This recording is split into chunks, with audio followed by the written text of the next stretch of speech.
नमस्कार दोस्तों, स्वागत है आप सभी विद्यार्थियों का एक बार फिर से बायोमित्रा के इस ऑनलाइन एजुकेशन प्लेटफॉर्म पे। आज के इस वीडियो सेशन में अपन बात करेंगे आरएसएसबी का जो बदलता हुआ पैटर्न है परीक्षा का, उसमें किस प्रकार के सवाल पूछे जा रहे हैं। सबसे बड़ी समस्या इस वक्त बच्चों की बनी हुई है कि सर पेपर का पैटर्न चेंज हो रहा है, तो किस प्रकार के सवाल जो है अपने लैब असिस्टेंट के अंदर पूछे जाएंगे। तो इस वीडियो में अपन दो काम करेंगे। एक तो जो आरएसएसबी का जो बदलता हुआ पैटर्न है उसमें कैसे सवाल आते हैं और किस प्रकार से उनको सॉल्व करना है, कौन सा कंटेंट अपन को रखना है, किस तरीके से पढ़ना है, उन तमाम चीज़ों की बात करेंगे। साथ ही साथ जिन बच्चों ने मेरे ऊपर भरोसा जताया है, और मैं हमेशा एक बात बोलता था कि 90% सवालों की गारंटी कोई भी एग्ज़ाम हो उसमें मेरी आपकी रहेगी। इन दोनों मुद्दों पे आज हम काम करेंगे। मैं आपको पेपर का एनालिसिस भी करवाऊंगा, उनका सॉल्यूशन भी करवाऊंगा, और साथ ही साथ हमने जो पढ़ा है उसी कंटेंट में से, उसी वाइट बोर्ड से आपको 90% प्लस सवाल हूबहू दिखाऊंगा। हालांकि इस प्रकार के पेपर में इतने सवाल बहुत रेयर, आप देख लेना, बहुत कम वीडियोज़ आएंगे या शायद आएंगे ही नहीं यूट्यूब पे कि जो प्रूफ दे रहे होते हैं। और हमने तो रीट को टारगेट भी नहीं किया था, रीट का सिलेबस भी मेरे को नहीं पता है कि उसमें क्या सिलेबस है। फिर भी हमने बायोलॉजी पढ़ी है और बायोलॉजी का क्वेश्चन आपको बाहर नहीं दिखेगा। अब पहले मैंने बहुत सारे प्रूफ दिए हैं, वो नीट के हो, चाहे सेकंड ग्रेड के हो, चाहे बीएससी नर्सिंग के हो, तमाम तरीके के जितने भी एग्ज़ाम हुए हैं जो मेरे पढ़ाने के बाद हुए, उन सभी के प्रूफ मैंने दिए हैं। और हर बार मैंने आपको ये एहसास दिलवाया है कि जो मैंने आपको कंटेंट दिया है वो शानदार लेवल का है। लेकिन अब कुछ बच्चों का फिर से डाउट आ जाता है कि सर एक बार फिर से आप बताइए, अब जो पैटर्न चेंज हुआ है, अब आपके कंटेंट से सवाल बन रहे हैं कि नहीं बन रहे। तो उसकी बात भी अपन करेंगे। सबसे पहले तो ये जो पैटर्न चेंज हुआ, ये जमादार ग्रेड सेकंड की जो भर्ती है आरएसएसबी की, वहाँ से स्टार्ट होता है, वहाँ से पेपर का पैटर्न वो बदलते हैं। कैसा बदला है, क्या करते हैं, वो तो अपन बात करेंगे ही। तो आज के इस वीडियो में मैं जहाँ से पेपर का पैटर्न बदला उसके बाद जितने भी पेपर हुए, चाहे वो जमादार का हो, चाहे वो रीट लेवल 1 का हो, या फिर रीट लेवल 2 साइंस मैथ का जो एग्ज़ाम है, 3 एग्ज़ाम हुए हैं, उन तीनों के बायोलॉजी के जितने भी क्वेश्चंस हैं वो मैं लेके आया हूँ। कहने का मतलब जितने भी सवाल आए हैं, चाहे वो जमादार के अंदर हो, रीट लेवल 1 और लेवल 2, ऐसा नहीं है कि जो मेरे कंटेंट में से हैं मैं केवल उन्हीं को दिखा रहा हूँ, ऐसी बिल्कुल बात नहीं है। आपको यकीन ना हो, आप पेपर चेक करना, मेरे ऊपर विश्वास ना हो, पेपर चेक करना। एक एक सवाल जो उसमें पूछा गया सब मैं यहाँ पे लेके आया हूँ। हाँ, एक दो सवाल नहीं आया तो मैं यहीं पे बता दूंगा कि ये अपन का नहीं मिला है, लेकिन सारे के सारे सवाल मैं यहाँ पे लेके आया हूँ। ठीक है, तो बातें अपन करते रहेंगे। एक बार पेपर का डिस्कशन स्टार्ट करते हैं। फर्स्ट क्वेश्चन देखते हैं। पहला सवाल आपकी स्क्रीन के सामने ये रहा। सबसे पहले तो देखो सवाल की लेंथ देखो आप। पहले सवाल कैसा आता था, एक सिंगल टिक वाला, एक लाइन का क्वेश्चन और छोटे छोटे ऑप्शन। यानी कि बच्चा अगर ढंग से ठीक ठाक पढ़ा है तो 5-10 सेकेंड के अंदर उसका आंसर टिक कर देता था। अब ये क्वेश्चन देखो आप इसके अंदर 1 मिनट आपको, अगर आपकी पढ़ने की स्पीड ठीक ठाक है तो 1 मिनट इस सवाल को पढ़ने में लगेगा और फिर आधा मिनट इसको करने में लगेगा, है ना। वो डिपेंड करता है कि सवाल कैसा है, लेकिन ये जो छोटे छोटे सवाल हैं वो गायब कर दिए गए हैं। पहली चीज़ ये ध्यान में रखना है। और इससे सबसे बड़ी जो चीज़ निकल के आती है वो है टाइम मैनेजमेंट। यानी कि अगर इस प्रकार का पैटर्न रहा तो सबसे बड़ा जो इश्यू रहेगा आपके सामने वो टाइम मैनेजमेंट का रहेगा। रीट वाले बच्चे पेपर पूरा ही नहीं कर पाए, तो इसके लिए करना क्या होगा, ज़्यादा से ज़्यादा इस तरीके के मॉक टेस्ट लगाने होंगे। नीट के जो प्रीवियस ईयर क्वेश्चंस है उनकी पीडीएफ को डाउनलोड करो, उनको सॉल्व करो। यही तरीका है और कोई नहीं। प्रैक्टिस जितनी ज़्यादा करोगे, आप जितनी हैबिट बनाओगे, शीघ्र शीघ्र क्या कहते हैं उसको, फास्ट हिंदी बोल गया ज़्यादा, तो वो आपको हैबिट डालनी पड़ेगी। चलो अपन क्वेश्चन देखते हैं। फर्स्ट क्वेश्चन जो पूछा गया है यहाँ पर कि सूची 1 को सूची 2 से मिलान करना है। फर्स्ट जो है वो आपका दे दिया अंतःश्वसन। एक मिनट, इसको मैं पेन को छोटा कर लेता हूँ। चलो, फर्स्ट है अंतःश्वसन। एक आपका जो है वो है उच्चवसन, एक है आपका गहन अंतःश्वसन और एक है वलात उच्चवसन। अब देखो सबसे पहले तो अंतःश्वसन और उच्चवसन क्या होता है। अंतःश्वसन उच्चवसन हमने बिल्कुल पढ़ा है कि जो अंतःश्वसन होता है उसके अंदर आपकी जो एक्सटर्नल इंटरकोस्टल मसल है, यानी कि बाह्य अंतःपरशुक पेशियां हैं, उसके अंदर क्या होगा, संकुचन होगा। तो सबसे पहले बाह्य अंतःपरशुक पेशियों में संकुचन कहाँ पे दिखाया जा रहा है, इस ऑप्शन में। कि यहाँ पे जो है वो बाह्य अंतराप्रसूक पेशियों में संकुचन। मेरा थोड़ा सा पेन यहाँ पे नहीं चल रहा है तो उसमें माफ़ी चाहता हूँ। देखो यहाँ पे संकुचित है, यानी कि कॉन्ट्रैक्ट किसके अंदर होता है, अंतःश्वसन में, यानी कि ए के अंदर आपका सेकंड ऑप्शन आना चाहिए, यानी कि सीधा ही ए और बी को देखते ही इसको जो है वो गलत कर दो। क्यों? क्योंकि ए में सेकंड किस में आ रहा है, सिर्फ और सिर्फ किस में आ रहा है, सी और डी में आ रहा है। अच्छा, अगर देखो ज़्यादातर टाइम में क्या हो जाता है, सवाल इसमें तीनों में ही गलत हो जाता था और सीधा आंसर निकल जाता, लेकिन यहाँ पे नहीं निकल रहा है। अब अपन को और चेक करना पड़ेगा। उच्च वसन में क्या होता है सर, उच्च वसन के अंदर अगर इसमें कॉन्ट्रैक्शन हो रहा है तो इसके अंदर रिलैक्सेशन होगा, यानी कि इसके अंदर जो एक्सटर्नल इंटरकोस्टल मसल है उसमें रिलैक्शन होगा। तो रिलैक्शन कहाँ पे हो रहा है, बाह्य अंतराशिरीय पेशियाँ शिथिल। शिथिल कहाँ पर होती है, देखो मैंने शिथिलता भी लिखाया है और रिलैक्सेशन भी लिखाया है। तो ये होती है आपकी उच्च वसन में, यानी कि बी के अंदर आपका थर्ड आना चाहिए। बी के अंदर आपका क्या आना चाहिए, थर्ड आना चाहिए। तो बी के अंदर थर्ड देखो, इसमें एक में आ रहा है डी ऑप्शन में, यानी कि हमारा जो करेक्ट ऑप्शन हो जाएगा वो क्या हो जाएगा, डी हो जाएगा। समझ गए? ये दो चीज़ों से आप इस सवाल को सोल्व कर सकते थे। ये जो भारी भरकम वर्ड दिख रहे हैं कि सर गहन अंतःश्वसन क्या होता है या बलात् उच्छ्वसन क्या होता है, नहीं आ रहा समझ में, दो से भी हो जाएगा। समझ रहे? अगर आपने कंटेंट पढ़ा है ना तो सवाल हो जाएंगे, ऐसी बात नहीं है कि सवाल होंगे ही नहीं। बहुत मतलब थोड़ा ढंग से पढ़ना पड़ेगा। सवाल इजी है, लेंदी है, कहने का मतलब। अब आप कहेंगे सर हमें तो ये भी बताओ, तो बलात् उच्छ्वसन का मतलब होता है कि आप जो बलपूर्वक उच्छ्वसन करते हो ना, बलपूर्वक उच्छ्वसन, उसको कहते हैं बलात् उच्छ्वसन।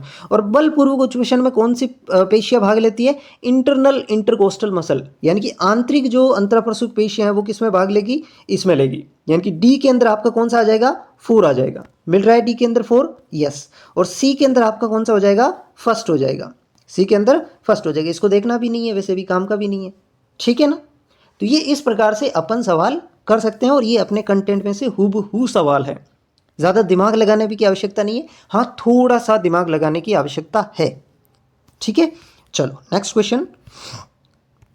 चलो ये क्वेश्चन पूछा गया है कि निम्नलिखित में से कौन से कथन गलत है। यहाँ पे गलत पूछा गया है। इसके अंदर सबसे पहले जो है वो अपन को पता होना चाहिए कि ये मैंने आपको जब पढ़ाया था CO2 का परिवहन, जब मैंने आपको पढ़ाया था तो उस समय मैंने ये बताया था बाइकार्बोनेट के रूप में, और उस समय आपको मैंने हेमबर्गर परिघटना बताई। उस समय मैंने क्या कहा कि क्लोराइड आयन जो होते हैं ना, वो क्लोराइड आयन क्या होते हैं, प्लाज्मा से आरबीसी में जाते हैं। ये बाहर वाले क्या चीज़ है, प्लाज्मा, और ये जो बनी हुई है ये चीज़ क्या है, आरबीसी, ठीक है। क्लोराइड आयन क्या कर रहे हैं, बाहर से अंदर जा रहे हैं, यानी कि प्लाज्मा से आरबीसी में जा रहे हैं। प्लाज्मा से, तो रक्त में CO2 अभिगमन के दौरान क्लोराइड आयन प्लाज्मा से आरबीसी में जाते हैं, बिल्कुल सही, प्लाज्मा से आरबीसी में जाते हैं। उसके बाद में कहा कि रक्त में CO2 अभिगमन के दौरान क्लोराइड आयन बाइकार्बोनेट के बदले में आरबीसी से बाहर निकलते हैं, इसे क्लोराइड शिफ्ट स्थानांतरण कहते हैं। मतलब ये कहना चाह रहा है कि क्लोराइड आयन SCO3 के बदले में आरबीसी से बाहर निकलते, बाहर थोड़ी निकलते हैं, अंदर जा रहे हैं। तो ये गलत हो गया। एक तो गलत पूछा है ना अपन को, कौन सा कथन गलत है, तो बी गलत है, यानी कि बी तो आना ही चाहिए। तो ये तो दो गलत हो जाएंगे पहले, क्योंकि इनमें बी है ही नहीं। गलत पूछा है, गलत बी है, बी इन दोनों में ही नहीं है। अब अपन को इसके अंदर देखना है। अब देखो यहाँ पर देख गया गया है कि भ्रूणीय हीमोग्लोबिन की वयस्क हीमोग्लोबिन की तुलना में O2 के लिए बंधुता कम होती है। अब ये क्या है, कॉमन सेंस की चीज़ है। अब आप खुद सोचो कि O2 ज़्यादा किसको चाहिए, एक बच्चे को या फिर एक वयस्क को, किसको O2 ज़्यादा चाहिए, सोचिए। बहुत ईजी है, बहुत ईजी है। जल्दी जल्दी सांस कौन लेता है, बच्चा लेता है। वयस्क जो होता है वो सांस क्या लेता है, थोड़ा धीमे लेता है। तो भ्रूणीय हीमोग्लोबिन को O2 की तुलना ज़्यादा मतलब होती है। समझ रहे हैं मेरी बात को, मैं क्या कहना चाह रहा हूँ। भ्रूणीय हीमोग्लोबिन के अंदर O2 की बंधुता ज़्यादा होती है, वो उसमें ज़्यादा जुड़ती है। तो सी भी यहाँ पे क्या हो जाएगा, इनकरेक्ट हो जाएगा। यानी कि ऑप्शन नंबर बी और सी, ऑप्शन नंबर बी और सी। अगर आपको ये नहीं भी आता है तो कैसे कर सकते हैं, बिल्कुल कर सकते हैं भाई। इतना तो पता चल गया कि बी जो है वो आपका करेक्ट है, सॉरी बी इनकरेक्ट है, और इनकरेक्ट हमें पूछा है, यानी कि बी केवल इन दोनों में, ऑप्शन ए और बी में है, ठीक है। अब आपको पता है कि ए क्या है, ए तो सही है, हमें तो गलत पूछा है, तो ये बी भी नहीं हो सकता। मतलब अगर आपको केवल ये दो भी आ रहे हैं तो भी काम चल जाएगा। बाकी ये भी कोई ऐसा नहीं है कि क्या होता है, बहुत कॉमन सेंस की बात है कि जो ऑक्सीजन है वो किसके लिए ज़्यादा चाहिए होती है, ठीक है। फिर दे रखा है कि अम्लता के बढ़ने के साथ ऑक्सीजन के लिए हीमोग्लोबिन की बंधुता कम हो जाती है। हीमोग्लोबिन की बंधुता कम हो जाती है। इसके लिए ये आपको ऑक्सीजन वियोजन वक्र देखना पड़ेगा। देखो मैं एक एक सवाल दिखा रहा हूँ, हालांकि इतनी चीज़ों की यहाँ पे ज़रूरत नहीं है, फिर भी मैं आपको भरोसा दिलाने के लिए जो कंटेंट आप पढ़ रहे हैं उसके ऊपर विश्वास को और तगड़ा करने के लिए ये सारी चीज़ें लेके आया हूँ। सवाल सॉल्व हो चुका है, लेकिन फिर भी अपन देख लेते हैं कि अम्लता के बढ़ने के साथ, यानी कि जैसे जैसे अम्लता बढ़ती है, अम्लता किस दिशा में जाने पर बढ़ती है? इस दिशा में। क्यों? क्योंकि H+ जब बढ़ेगा तो मतलब अम्लता भी बढ़ रही है। तो अम्लता के बढ़ने के साथ O2 के साथ हीमोग्लोबिन की बंधुता क्या हो जाती है? कम हो जाती है। ठीक है, तो ये चीज़ें आपको यहाँ से देखनी है। यहाँ पे सारी की सारी चीज़ें आपको दिख गई है। ठीक है, चलो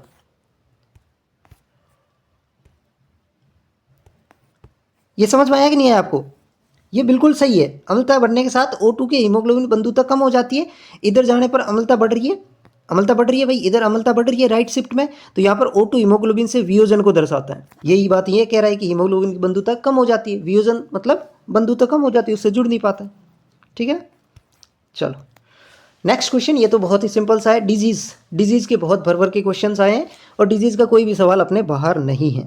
इसके अंदर देखो मैं सिंपल सा तरीका बताऊं, डिप्थेरिया किससे होता है? कॉर्नीबैक्टीरियम डिप्थेरी से, यानी कि डी आपका किसके अंदर जाएगा? सेकेंड में। अब डी सेकेंड किस में है? देखो सिर्फ और सिर्फ एक ही ऑप्शन है, 2 ही सेकेंड का क्वेश्चन है, 2 ही सेकेंड का। डिप्थेरिया किससे होगा? कॉर्नीबैक्टीरियम डिप्थेरी से। डी सेकेंड, डी में सेकेंड एक ही ऑप्शन है। और भी अगर आप मिलाना चाहो तो हमने सारे ही करवा रखे। चिकन पॉक्स किससे होता है? चिकन पॉक्स वेरियोसोला जोस्टर से होता है। ये चिकन पॉक्स वेरियोसोला जोस्टर से हो जाएगा। ठीक है ना। बाकी मम्प्स है, सारी चीज़ें हमने, रूबेला वगैरह सारी, एक भी डिजीज ऐसी नहीं है जो यहाँ पे लिखी है अपने नोट्स में नहीं है, सारी की सारी है। बस मैं आपको दिखाने के लिए ये थोड़ी बता देता हूँ। चलो नेक्स्ट क्वेश्चन है, कोशिका विभाजन के दौरान जीन विनिमय यानी कि क्रॉसिंग ओवर जो होता है उस समय क्या होता है? तो अपन ने बिल्कुल पढ़ा है कि क्रॉसिंग ओवर जो होता है ये नॉन सिस्टर क्रोमेटिड के मध्य होता है, और इसमें क्या होता है? ये हमेशा समजात गुणसूत्रों के बीच में होता है। यहाँ पे सबसे पहले देखो नॉन सिस्टर क्रोमेटिड के बीच में होगा, तो क्या भगिनी अर्धसूत्रों के बीच में यानी कि सिस्टर क्रोमेटिड के बीच में होगा? नहीं, गलत, सिस्टर क्रोमेटिड के बीच में थोड़ी होगा। अभगिनी के बीच में, यस अभगिनी के बीच में। तो क्या असमजात के बीच में होता है? नहीं, समजात के बीच में होता है। यानी कि दो चीज़ें यहाँ पे आपको ध्यान रखनी चाहिए, एक तो नॉन सिस्टर क्रोमेटिड के बीच में और एक समजात गुणसूत्रों के बीच में। दोनों ही चीज़ें अपने नोट्स के अंदर हैं, कोई दिक्कत वाली बात नहीं है, हो जाएगा सोल्व। नॉन सिस्टर क्रोमेटिड होनी चाहिए और समजात गुणसूत्र यहाँ पर होने चाहिए। ठीक है, चलो फिर कौन सा हो जाएगा इसमें? अर्धसूत्री विभाजन होता है, पेकाइटिन जो है वो किसकी फेज है? प्रोफेज फर्स्ट जो होता है आपका मियोसिस, अर्धसूत्री विभाजन उसकी है, उसमें समजात गुणसूत्रों के बीच में और अभगिनी अर्धसूत्रों के बीच में। ठीक है, चलो अच्छा ये तो क्या ही क्वेश्चन था, निम्नलिखित में से किस विटामिन की कमी से त्रुटिपूर्ण रक्त स्कंदन होता है? यानी कि रक्त का जो थक्का जमना है उसके अगर कौन सा विटामिन नहीं होगा तो वो त्रुटिपूर्ण होगा। ऑब्वियसली बात है, विटामिन के चाहिए होता है और यहाँ पर इन्होंने विटामिन के नहीं दिया, उसका नाम जो है रासायनिक नाम वो पूछ लिया, और वो क्या है? फाइलोक्विनो। ऑप्शन नंबर ए करेक्ट है। ठीक है, नेक्स्ट जो क्वेश्चन है, बाह्य कर्ण के कर्ण पल्लव ईयर पिन्ना, उसके अंदर पाई जाने वाली उपास्थि कैसी होती है? कर्ण पल्लव में जो उपास्थि होती है वो प्रत्यास्थ उपास्थि होती है। ठीक है, दिस इज प्रत्यास्थ उपास्थि। ठीक है, और ये मैं इतने जो प्रूफ दे रहा हूं ना, ये रीट वाले मास्टर्स के भी नहीं आएंगे, देख लेना, मेरा चैलेंज है, नहीं आएंगे। ठीक है, वो तो हमारे पास संसाधन की कमी है, फिर भी कंटेंट आप देखिए, सबसे पहले जो चीज़ ज़रूरी होती है वो होता है कंटेंट, और किस लेवल का कंटेंट हमने आपको दिया है। अब कई बच्चे मेरे को मैसेज करते हैं कि सर मुझे मेरा दोस्त कहता है कि तेरे इसमें नोट्स में से कुछ नहीं आएगा, क्या करूं सर आप बताओ। देखो मैं कुछ नहीं कह सकता, अगर आपको विश्वास नहीं है तो मत पढ़ो, क्योंकि जो हमारा लक्ष्य है वो है सिलेक्शन होना, तुम्हारा जो लक्ष्य है वो सिलेक्शन होना। तो जहाँ आपको विश्वास हो, जहाँ से आपको अच्छा लगे वहाँ से पढ़ना चाहिए, कोई ज़रूरी नहीं है मेरे से ही पढ़ो, लेकिन बस पढ़ना अच्छा, ये मैं कहना चाहूँगा। ठीक है, ये वीडियो मेरा लाने का मकसद है कि एक बार मैं उन सभी विद्यार्थियों के ऊपर फिर से, जो विद्यार्थी मेरे ऊपर भरोसा कर रहे थे, उनको फिर से मैं ये प्रूव करूँ कि यस हमने जो कंटेंट दिया है वो सफिशिएंट है, उन्हीं को बार बार पढ़िए, अच्छे से पढ़िए। ठीक है। और कई सारे क्वेश्चन इसमें अच्छे भी मिलेंगे, जैसे पहले 2-3 सवाल मैंने अच्छे करवाए, लास्ट के अंदर और अच्छे क्वेश्चन आएंगे। तो वो क्वेश्चन कब होंगे, मतलब पेपर का जो पैटर्न बदल रहा है उसका रीज़न, मतलब क्या समझने की बात ये है कि जो नोट्स पढ़ के जा रहे हैं ना बच्चे, वो गए काम से। सिंपल सी बात है, सिंपल सा फंडा है। जो नोट्स पढ़ के जा रहे हैं, जो हमें कहते हैं ना नोट्स डालो नोट्स डालो, डाल दिए वो तो हमने, कोई दिक्कत नहीं है। लेकिन सबसे बड़ी दिक्कत होगी अब उनके साथ, उनको लगता है क्लासेस तो है ही क्या, बायो तो है ही क्या। अब पता चलेगा बायो के अंदर अगर आपने ईमानदारी से ढंग से क्लासेस देखी है, कॉन्सेप्ट समझे हैं, तो आपका पेपर खराब हो ही नहीं सकता, ये मैं आपको दावे के साथ कह सकता हूँ। चलो नेक्स्ट क्वेश्चन अपन देखते हैं। हाँ, ये पूछा गया है कि नर जनन तंत्र के अंदर जो जनन कोशिका होती है उसको पोषण प्रदान कौन करता है, तो शुक्राणुओं को जो पोषण प्रदान करता है, इस जनन कोशिका से ही स्पर्म बनता है, तो उसको पोषण प्रदान करने का काम सर्टोली कोशिका है। ठीक है, क्लियर। चलो नेक्स्ट क्वेश्चन है, किसे पादप वर्ग का एम्फीबिया कहते हैं, किसे कहते हैं पादप वर्ग का एम्फीबिया या उभयचर, किसे कहते हैं, ब्रायोफाइटा को। ठीक है, क्लियर। बिल्कुल एग्जैक्ट सवाल मिला रहा हूँ, ऐसा नहीं है कि नहीं मिल रहा हूँ। और अभी तो आगे अच्छे अच्छे क्वेश्चन आएंगे इसमें, ये देखना मत, आप भूलना मत, क्या कहते हैं उसको, रे मैं तो भूल ही गया।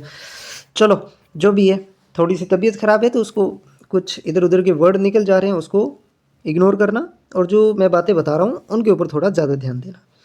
हाँ, ये जो क्वेश्चन है वर्टिब्रेट्स, यहाँ पे इन्होंने कशेरुकी कहा है, और कशेरुकी के में इन्होंने क्या कहा है, वर्टिब्रेट्स को निम्नलिखित वर्गों में वर्गीकृत किया जा सकता है। वर्टिब्रेट्स की बात कर रहा है ये। देखो हमने पढ़ा था जो कोर डेटा है या कशेरुकी है, उसमें दो चीज़ें होती हैं, एक होता है वर्टिब्रेट और एक इनवर्टिब्रेट भी होते हैं।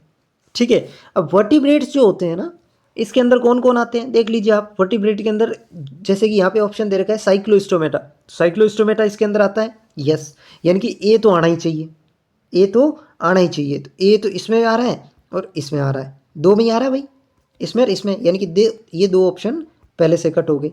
ठीक है, अब उसके बाद में देखो एनीलिडा किस में आता है, एनीलिडा मोलस्का ये किस में आते हैं, ये देख लो एनीलिडा मोलस्का किसके अंदर है, नॉन कोडेटा के अंदर, मतलब सी और जो बी है वो तो आना ही नहीं चाहिए।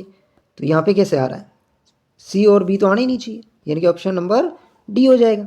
बाकी आप डी को देख लो और बी को देख लो, बी रेप्टिलिया है तो ये रेप्टिलिया और ये मेमेलिया। समझ गए, इजी था सवाल, कुछ भी नहीं था इसमें। चलो नेक्स्ट क्वेश्चन है, जीवाणुओं के द्वारा होने वाले सामान्य रोग के उदाहरण है, यानी कि कौन कौन से डिजीज जो है वो जीवाणु के द्वारा। मैं जब आपको ये मैंने करवाया था, मैंने हमेशा कहा कि इसमें 2-3 तरीके के सवाल बनते हैं। एक तो आपसे वो पूछ सकता है कौन सा जीवाणु जनित है, कौन सा विषाणु जनित है, या फिर वो जो उसका रोग कारक है उसका नाम पूछ सकता है। ठीक है, ये मैंने कई बार बातें बताई है, जिन्होंने पढ़ा है उनको पता है। अब इसके अंदर देखो जीवाणु से कौन सा होता है, सबसे पहले तो आप देख लो ना मलेरिया, मलेरिया किससे होता है, प्रोटोजुआ से, यानी कि ई तो आना ही नहीं चाहिए, बाकी सब में ई आ रहा है, एक यही ऑप्शन है जिसमें ई नहीं आ रहा। अगर आपको कुछ भी नहीं पता, इतना ही पता है कि मलेरिया जो है ना ये प्रोटोजुआ से होता है, तो भी सवाल हो जाएगा। बाकी हमने सारे ही दे रखे हैं, टाइफॉइड दे रखा है, हेजा भी दे रखा है, सारी डिजीज हैं। चलो ये क्वेश्चन है, मस्तिष्क का निम्नलिखित में से कौन सा भाग मुख्यतः चिंतन का कार्य करता है, तो चिंतन का काम कौन करेगा, चेतना से संबंधित, या फिर अपन कह सकते हैं सोचने समझने की शक्ति, तार्किक योग्यता, यही तो होता है चिंतन। चिंतन का काम करता है प्रमस्तिष्क, और प्रमस्तिष्क किसका भाग है, अग्रभाग, मस्तिष्क का अग्रभाग, तो ये अग्र मस्तिष्क हो जाएगा। ठीक है ना, अग्र मस्तिष्क हो जाएगा। इजी क्वेश्चन, अपन तो बहुत डिटेल में गए हैं, ये तो एक नॉर्मल सा क्वेश्चन था। चलो ये क्वेश्चन पूछा गया है कि संचरण किसके द्वारा होता है। ठीक है, तो मलेरिया जो है वो किसके द्वारा होता है, वेक्टर, रोगवाहक होता है। देख लीजिए मलेरिया के अंदर क्या होता है, वेक्टर होता है, वाहक होता है। ठीक है, यानी कि डी के अंदर तो आपका 4 आना चाहिए, डी के अंदर 4 जो है वो सिर्फ एक ही ऑप्शन है, सिर्फ एक ही ऑप्शन है, सीधा टिक करिए, डी ऑप्शन करेक्ट। फिर भी मिलाना चाहे तो यौन संपर्क एड्स होता है, बिल्कुल सही, ये हमने एड्स देखा, एड्स किससे होता है, यौन संबंध से। ठीक है ना, एड्स किससे होता है, यौन संबंध से। तो बस हो गया, सी और डी दो मिला लो, बाकी ज़रूरत ही नहीं है। चलो, चीड़ और देवदार के वृक्षों को किस श्रेणी में वर्गीकृत किया गया है, तो देखो सबसे पहले तो ये क्या है, वृक्ष है, क्या बोला गया है, वृक्ष। तो यहाँ पर ब्रायोफाइटा, टेरिडोफाइटा ये तो हो ही नहीं सकते, इनमें वृक्ष थोड़ी होती है, इसमें झाड़ियाँ होती है, इसमें घास फूस होते हैं, यानी कि या तो जिम्नोस्पर्म है या एंजियोस्पर्म है। अब चीड़ और देवदार क्या है, शंकुधारी वृक्ष है।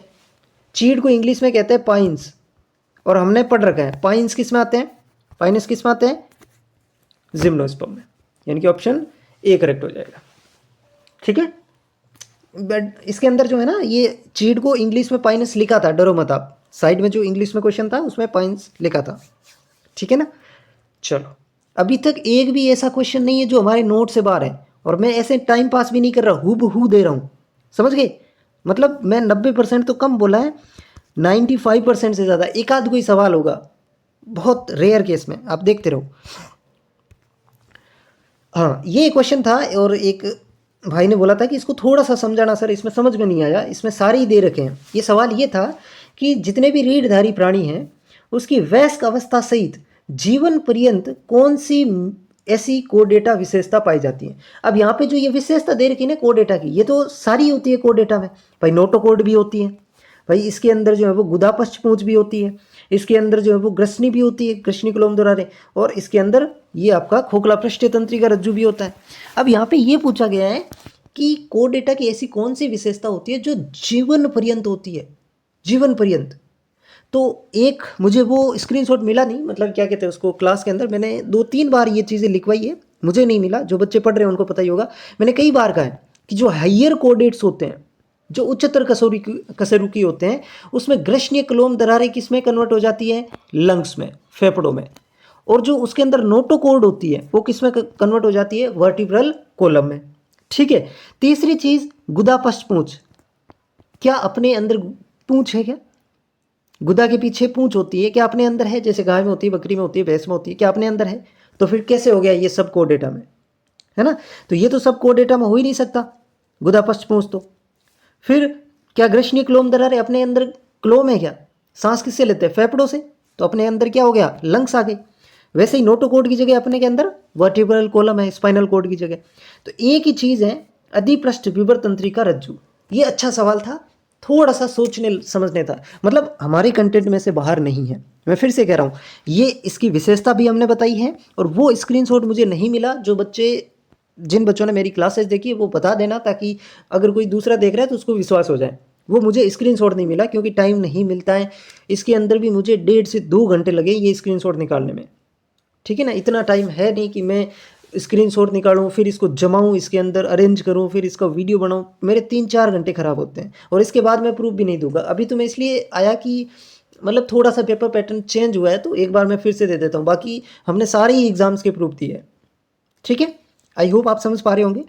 चलो, हाँ, ये क्वेश्चन भी अच्छा क्वेश्चन है। रक्त परिसंचरण की प्रक्रिया के बारे में मानव हृदय के जो भाग हैं उसका अनुक्रम क्या है, किस अनुक्रम में कार्य करते हैं, किस सीक्वेंस में कार्य करते हैं, ये चीज़ है। अपन ने ब्लड फ्लो पढ़ा है। सबसे पहले ब्लड किस में आता है, दाएं आलिंद में, यानी कि सबसे पहला कौन सा आना चाहिए, दाएं आलिंद, बी सबसे पहले होना चाहिए। मतलब ये दोनों ऑप्शन तो क्या हो जाएंगे, गलत हो जाएंगे। अच्छा, दाएं आलिंद के बाद किस में आता है, दाएं नीले में, दाएं नीले में, यानी कि बी के बाद में क्या आना चाहिए, डी आना चाहिए, यानी कि ऑप्शन नंबर ए करेक्ट हो जाएगा। भाई दाएं आलिंद के बाद दाएं नीले में आता है। ठीक है, उसके बाद किस में आता है, बाएं आलिंद में आता है, यानी कि 1 मिनट, हाँ ठीक है, सबसे पहले बी यानी कि आपका दायां आलिंद, उसके बाद डी दायां नीले, उसके बाद बायां आलिंद, और उसके बाद दायां नीले। यहाँ पे देख सकते हो दायां आलिंद, फिर दायां नीले, फिर बायां आलिंद, और फिर बायां नीले, लिख रखा है सारा। और इसके अंदर भी मैंने आपको समझा रखा है, इसके अंदर डायग्राम के अंदर, अगर आपने पढ़ा हो तो। ठीक है, इसलिए बढ़िया पढ़िए, ढंग से पढ़िए, कुछ भी आपके साथ गलत नहीं होगा। ईमानदारी से पढ़ते हो, सच में पढ़ते हो, कॉन्सेप्ट सीखते हो, नोट्स के पीछे नहीं भागते हो, टेलीग्राम पे जो पीडीएफ आती है उनके पीछे नहीं भागते हो, जने जने के पीछे, मैराथन्स के पीछे नहीं भागते हो। एक ही कंटेंट को पकड़ करके उसको 10 बार पढ़ते हो, समझ के पढ़ते हो, जो टीचर कहता है उसकी हर एक बात को सुनते हो, जो नहीं लिखवाता उसको भी नोट डाउन करते हो। ये चीज़ें करोगे, कोई आपका सिलेक्शन नहीं रोकेगा। इधर उधर भागना है, लोगों की सुनना है, पेपर टफ हो गया, नहीं हुआ है टफ। पढ़ने वाले बच्चों के लिए ये चीज़ अच्छी हुई है। नहीं तो क्या होता था, जो 8 महीने पढ़ रहे हैं 8 महीनों से, और जो लास्ट के 3 महीनों पढ़ रहे हैं, सब बराबर है, क्योंकि इतने ही सिंपल सवाल दे दिए तो फिर 3 महीने पढ़ा वो भी कर लेगा, 8 महीने पढ़ा वो भी कर लेगा। ये चीज़ें कौन कर पाएगा, जो लगातार तैयारी कर रहा है, जिसने अच्छे से तैयारी की है। समझ रहे हैं, तो ये अपने लिए खुशी की बात है, कोई डरने वाली चीज़ नहीं है। चलो नेक्स्ट क्वेश्चन है। हाँ, एक चीज़ फिर से याद दिलाता हूँ, अभी तक कोई भी क्वेश्चन अपनी नोट से बाहर नहीं है। अगला क्वेश्चन क्या है? हाँ, ये तो लेवल 1 का क्वेश्चन था, कुछ भी नहीं था, कि जो गुब्बारे नुमा जो संरचना होती है फेफड़ों के अंदर, वो क्या कहलाती है? कुप्पिका। ठीक है, उसको अपन क्या कहते हैं? कुप्पिका कहते हैं। जो गुब्बारे नुमा संरचना होती है वो एल्वियोली या कुप्पिका कहते हैं। अपन ने भी एल्वियोली कुप्पिका दोनों लिखा, इसने भी दोनों डाले, देखो मतलब नोट्स ही बनाया होगा। चलो, ये तो कुछ था ही नहीं सवाल, इसका भी प्रूफ देना पड़ेगा क्या? कौन होता है सबसे पहले? कोशिका, कोशिका से उत्तक, उत्तक से अंग, अंग से अंग तंत्र और उससे शरीर। ठीक है, तो ये देख लो आप अपने हिसाब से। ये भी कुछ नहीं, क्वेश्चन रिडोल्फ विर्चोव का है कि कब उन्होंने जो है ये कोशिका विभाजन की, नई कोशिका पूर्ववर्ती से कोशिका बनती है, कब कहा था? 1855, 1855 के अंदर। अब देखो ये क्वेश्चन लेवल 1 का है, उनके हिसाब से तो ये डिफिकल्ट, अपन को इजी लग रहा है क्योंकि अपन स्पेशल बायो पढ़ी है। रीड लेवल 1 वाले बेचारों के लिए ये क्वेश्चन टफेस्ट क्वेश्चन है, क्योंकि कोशिका खोज पूछ लेता, कोशिका की खोज का सन पूछ लेता, कोशिका सिद्धांत पूछ लेता, तब तक चलता। कोशिका सिद्धांत रूपांतरण वाला रुडोल्फ विर्चोव वाला पूछा और उसकी भी डेट पूछी है, तो ये उनके लिए एक रियल टफ क्वेश्चन था।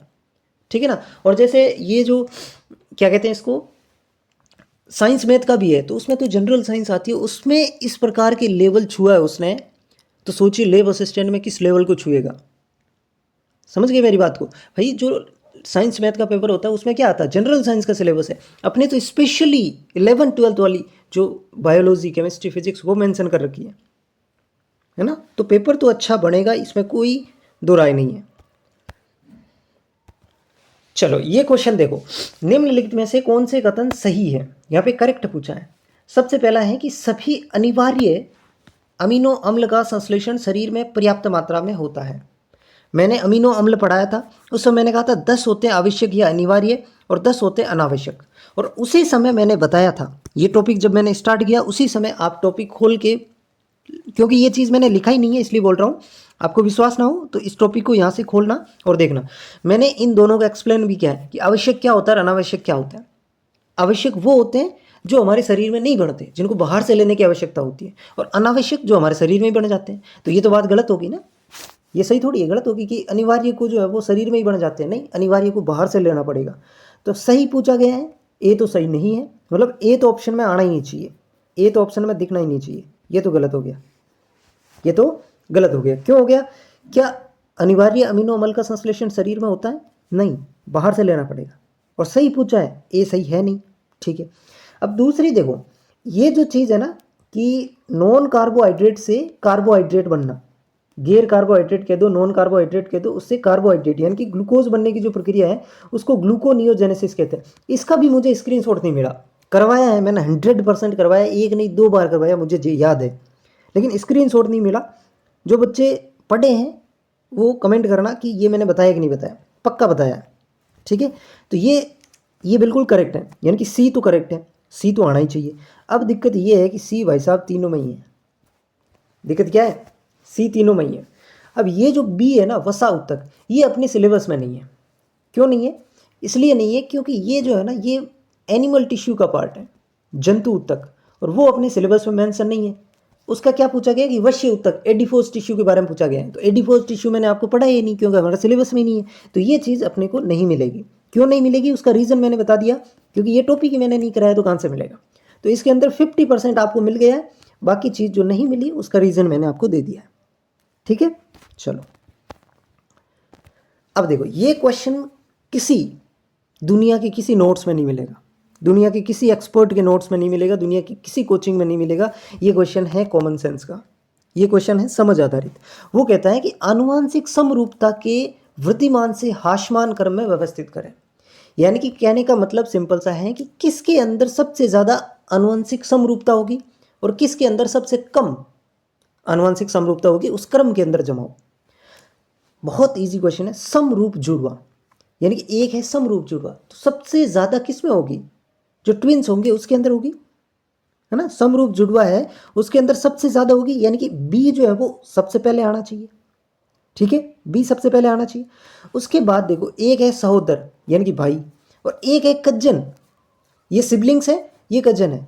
तो सहोदर जो सगे भाई हैं उनके अंदर आनुवंशिक समरूपता कजन की तुलना में ज़्यादा होगी, यानी कि सी क्या होना चाहिए? ए से पहला आना चाहिए। सी क्या होना चाहिए, ए से पहले आना चाहिए। तो देखो ये गलत हो गया, सी ए से पहले आना चाहिए, सी जो है वो ए से पहले आना चाहिए, होना चाहिए। अच्छा, और पहले क्या आना चाहिए, बी आना चाहिए, मतलब बी इसमें आ रहा है, मतलब ये क्या हो जाएगा आपका करेक्ट हो जाएगा। यानी कि सबसे पहले बी, फिर डी, फिर आपका सी और फिर आपका ए। कॉमन सेंस का है कि नहीं है बताओ। बस चेक करना है कि किसके अंदर जेनेटिक वेरिएशन सबसे, एक तो जो जुड़वा है उनमें सबसे ज़्यादा होगी, फिर एक सगे भाई है, जुड़वा नहीं है ना, सगे भाई है, जुड़वा नहीं है, तो उनके अंदर, और फिर कजन। तो देख लीजिए आप अपने हिसाब से किस में होगा। ये कॉमन सेंस का सवाल था, और जहाँ तक मुझे लगता है कि आप साइंस पढ़ते हो तो इस प्रकार के सवाल आप गलत नहीं करोगे, ठीक है। हाँ, ये क्वेश्चन पूछा तगड़ा, और जब मैं पढ़ा रहा था ना उस समय भी मैंने इसको स्किप करने का सोचा था, लेकिन फिर भी मैंने इसको करवा दिया। इसमें देखो इन्होंने क्या पूछा है कि निम्नलिखित जो कोशिकीय अवयव हैं उनके व्यास के घटते क्रम में व्यवस्थित करो। मतलब सबसे पहले तो ये जितने भी दे रखे ना इनका व्यास आपको पता होना चाहिए, सबसे बड़ी चीज़ है ये। अब इनका पहली बात तो नाम नहीं सुना इतने का, व्यास कौन देखेगा, मतलब नाम तो सुना है लेकिन व्यास कौन देखेगा। ये तीन वाले तो बहुत कम नाम सुने होंगे, बहुत रेयर नोट्स होंगे, और मैं आपको इसके अंदर यकीन दिलाता हूँ इस क्वेश्चन का कोई प्रूफ दिखा दे, इस क्वेश्चन का कोई प्रूफ दिखा दे, कोई प्रूफ नहीं दिखा सकता इस सवाल का। क्यों, करवाता ही नहीं है, इतना कौन करवाएगा, ठीक है। हाँ देखो एक दो हो सकते हैं रेयर एक्सेप्शन, मैं नहीं कह सकता कोई टीचर के नोट्स में मिल जाए, लेकिन वो बहुत रेयरेस्ट कंडीशन होगी, इक्का दुक्का आप मान सकते हो, बाकी ना के बराबर है। मैंने ये चीज़ करवाई है, देख लेना। आपको सी का कंकाल मैंने पढ़ाया, उस समय मैंने आपको सूक्ष्म नलिका भी पढ़ाया था, सूक्ष्म नलिका का व्यास भी बताया था 25 नैनोमीटर बताया। मैंने आपको सूक्ष्म तंतु भी पढ़ाया था, और सूक्ष्म तंतु का व्यास भी बताया था 6 नैनोमीटर, यानी कि सूक्ष्म नलिका बड़ी है, सूक्ष्म तंतु से छोटा है। ये जो इंटरमीडिएट फिलामेंट है ना, ये मेरी गलती है, मैंने छोड़ दिया। क्यों, क्योंकि मुझे लगा ये नहीं पूछेगा, उसमें सिर्फ काम की बात भी यही थी कि ये इसका व्यास कितना होता है, वो मैंने जानबूझ के इग्नोर किया, और ये देख लीजिए सवाल आ गया। मैं इनको भी छोड़ने वाला था, फिर मैंने करवा दिया, मैंने कहा ठीक है, क्योंकि मुझे लगा यहाँ तक एग्जामिनर नहीं पहुँचेगा, वो तो रीट में ही पहुँच गया, ठीक है। तो ये इस प्रकार से आपको इनकी साइज और क्रम पता होना चाहिए। बाकी मोटा तंतु या थिक फिलामेंट जो है उसकी कितनी है वो मैंने भी नहीं लिखाया, सिंपल सी बात कह रहा हूँ, ठीक है। तो हम भी इस क्वेश्चन को 50% टच कर पाए हैं, पूरा हमने भी नहीं किया, और ये इस लेवल का सवाल है, नीट भी टच नहीं किया अभी तक ऐसे सवालों को, वो सवाल RSSB ने टच किया इसमें। और अभी तो एक ज़बरदस्त सवाल आएगा, मैं बताऊंगा आपको, बहुत भयंकर वाला, ठीक है ना। तो ये क्वेश्चन आप ये मान सकते हो कि 0.01% बच्चों का सही हुआ होगा, ठीक है। चलो नेक्स्ट जो क्वेश्चन है, ये बड़ा शानदार क्वेश्चन है भाई, तगड़ा। अच्छा ये लास्ट ही है फिर, ठीक है। अब इस सवाल को देखो, बहुत भयंकर लेवल का सवाल है इसमें। सबसे पहले तो इसमें ऐसे जब सवाल आए ना बहुत बड़े बड़े, उसमें ये देखो कि आपको कौन सा आ रहा है। इनने क्या पूछा है, सही पूछा है कि सही कौन सा है, ये पूछा है। सबसे पहले आपको कौन सा आ रहा है, ये देखो आप, मृदुतकी कोशिकाएं स्टार्च का भंडारण नहीं करती। मैंने कहाँ पर पढ़ाया मृदुतकी, मृदुतकी का मतलब होता है पेरेनकाइमा, ठीक है ना, वो टेंशन मत लेना, इंग्लिश में लिखा हुआ रहता है। कई बार इंग्लिश वो हिंदी भी साथ में, जैसे इसने लिख दिया कि स्क्लेरेनकाइमा कोलेनकाइमा साथ में भी लिखते हैं, उधर तो लिखा रहता है ये। तो मृदुतकी कोशिका क्या करती है, भोजन का संचय करती है। यहाँ पे ये क्या कर रहा है, भोजन का या स्टार्च का संचय नहीं करती, तो गलत हो गया। अपन को क्या बताना है, सही बताना है, अपन को क्या बताना है, सही बताना है। ये क्या हो गया, गलत। मतलब ये जो ई है ना, ये तो आना ही नहीं चाहिए, यानी कि सी ऑप्शन तो पहले ही गलत है, सी ऑप्शन तो पहले से गलत है। अब देखो सेकेंड, इसने कहा है, ये जो है ना, ये स्टेटमेंट बड़ा ही कंफ्यूजिंग स्टेटमेंट है। अधिकांश जो मृदुतकी कोशिका होती है यानी कि पेरेनकाइमा सेल्स होती हैं, वो अपनी विभाजित होने की क्षमताएं बनाए रखती हैं, बिल्कुल सही है, और अन्य प्रकार की पादप कोशिकाओं में विभेदित हो जाती है, डिफरेंशिएटेड हो जाती है। गलती यहाँ पर हुई है, विभेदित। सबसे पहले जो प्राइमरी मेरिस्टेमेटिक टिश्यू होते हैं उनमें विभेदन होता है, और उससे पेरेनकाइमा कोलेनकाइमा स्क्लेरेनकाइमा जो है वो बनते हैं। अब उन परमानेंट टिश्यू जो होते हैं पेरेनकाइमा कोलेनकाइमा और स्क्लेरेनकाइमा, उसमें से एकमात्र पेरेनकाइमा ऐसा है जो वापस निर्विभेदित हो सकता है। यानी कि पेरेनकाइमा में विभेदित होने की क्षमता नहीं है, निर्विभेदित होने की क्षमता है, डी डिफरेंशिएट होने की क्षमता है। तो क्या ये कथन सही है, बिल्कुल नहीं। केवल एक वर्ड है विभेदित और निर्विभेदित का अंतर, और इस वजह से ये कथन भी सही नहीं है। विभेदी थोड़ी होती है। समझ गए मेरी बात को? मतलब ए भी सही नहीं है, मतलब ए भी नहीं आना चाहिए। तो ये सारे ऑप्शन कट गए और ये हमें आंसर मिल गया। अब देखो, अब यहाँ पे उसने क्या किया, जो बच्चे मेरे कहते हैं ना सर इंग्लिश बहुत पढ़ाते हो, इंग्लिश बहुत पढ़ाते हो, वाई निकाय किसको कहते हैं? देखो ज़्यादातर जो जगह मिलेगी ना ट्रैकिड्स को वाइना कहते हैं, लेकिन आप इसमें इंग्लिश का देखना, वाइनिका उसने कहा है स्क्लेरिड्स को। वाइनिका ने किसको कहा है? स्क्लेरिड्स को। और वाई ये पता नहीं क्या लिखा है इसने, इसको इसने क्या कहा है?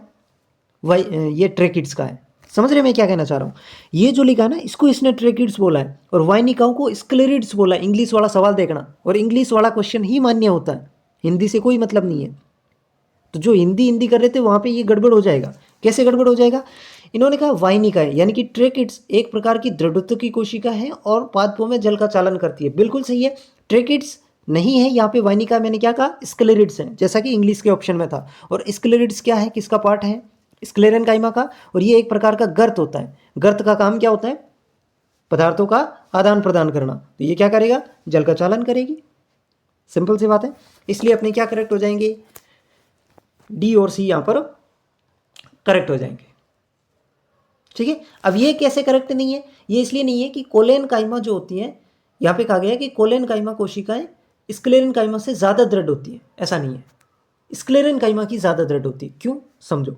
मैंने आपको कोलेनकाइमा जब बताया उस समय मैंने कहा था कोलेनकाइमा में सेल्यूलोज, हेमीसेल्यूलोज और पेक्टिन का निक्षेपण होता है, जबकि स्क्लेरेनकाइमा में किसका निक्षेपण होता है? लिग्निन का निक्षेपण होता है। किसका निक्षेपण होता है? लिग्निन का। और लिग्निन ज़्यादा कठोर होता है, इसलिए स्क्लेरेनकाइमा ज़्यादा कठोर है। तो ये भी गलत, ये भी गलत, ये भी गलत, ये दो करेक्ट हो जाएंगे। समझ गए मेरी बात को? तो ये थे सवाल। एक भी सवाल आपको लगा बाहर से था? यानी कि 100%, 100%, कुछ एक दो 50-50 मिले तो इसको 97 मान लो।